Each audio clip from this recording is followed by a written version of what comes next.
کئی سالوں سے مسلسل مشاہدے میں آ رہا ہے کہ اسٹیٹس پر تصاویر لگانے والی بھاری بھرکم تعداد عالمات کی بھی ہے۔ طریقہ کار یہ ہوتا ہے کہ چہرے کے آدھے حصے پر اسٹیکر لگا کر، ہاتھوں پر مہندی، انگلیوں میں انگوٹھی، کلائیوں میں چوڑیاں اور کپڑے بھی عمدہ سے عمدہ ترین، کبھی آنکھوں کو مکمل آراستہ کر کے، کبھی کچھ نہیں ملا تو اپنا جوتا چپل ہی پہن کر لوگوں کو دکھا دیا، اور لوگ دیکھ بھی رہے ہیں۔ اگر ان سے یہ کہا جائے کہ آپ اسٹیٹس پر تصاویر رکھتی ہیں تو جواب ملتا ہے چہرہ چھپا ہوتا ہے۔ کبھی کہتی ہیں مرد حضرات کو پرائیویسی کر دیتی ہوں، کبھی کہتی ہیں صرف سہیلیاں ہی دیکھتی ہیں۔ اللہ بہتر جانے کہ سچ کیا ہے۔ صرف اتنا ہی نہیں، حج اور عمرے کے مقدس سفر میں بھی ان کی یہ حرکت بدستور قائم ہے۔ خود کا تماشا کرا کے آخر ان کو ملتا کیا ہے؟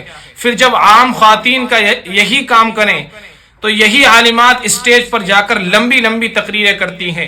جہنم کے سب سے سخت عذاب